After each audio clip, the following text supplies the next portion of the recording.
அன்னை தமிழை வணங்குகின்றேன், மாண்புகள் வள்ளுவரை வணங்குகின்றேன், என் அன்னை தந்தையை வணங்குகின்றேன். அனைவருக்கும் வணக்கம்.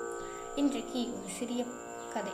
என்ன கதை என்றால், ஒரு சயின்டிஸ்ட் ஒரு தண்ணி தொட்டியில் ஒரு பெரிய மீனையும் நடுவில் ஒரு டிரான்ஸ்பரண்ட் கிளாஸையும் வச்சுட்டு இந்த சைடு ஒரு குட்டி குட்டி மீனெல்லாம் விடுறாங்க. அந்த பெரிய மீன் என்ன பண்ணுது, கொஞ்ச நேரம் கழிச்சு அப்படி இப்படி சுற்றிட்டு கொஞ்சம் தூரத்தில் அந்த குட்டி குட்டி மீன் இருக்கிறத பார்த்துட்டு அதை சாப்பிடணும்னு ஆசை வேகமாக போகுது. அது போகும்போது அந்த கிளாஸில் இடிச்சிக்குது. சரி பரவாயில்ல, இன்னொரு தாட்டி ட்ரை பண்ணுவோம் அப்படின்னு 4-5 தாட்டி ட்ரை பண்ணுது. ட்ரை பண்ணி அந்த கிளாஸில் முட்டி அதுக்கு ரத்தம் வந்துடுது. சரி இதுமேட்டு வேண்டாம் அப்படின்னு மூளையில் போய் படுத்துருச்சு. கொஞ்ச நேரம் கழித்து அந்த கிளாஸை எடுத்துடுறாங்க.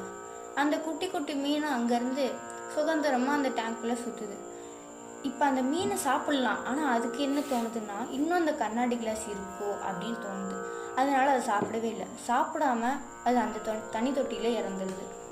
இந்த கதையிலேருந்து நம்ம தெரிஞ்சுக்க வேண்டியது என்னென்னா, நம்ம 1 தாட்டி 2 தாட்டி ட்ரை பண்ணதை விட்டுட்டு ஒரு 10 தாட்டிக்கு மேலேயாவது ட்ரை பண்ணணும். அப்போ தான் நம்ம நினச்சது நம்மளுக்கு கிடைக்கும் என்பதை இந்த கதை சுருக்கமாக விளக்குகிறது. நன்றி.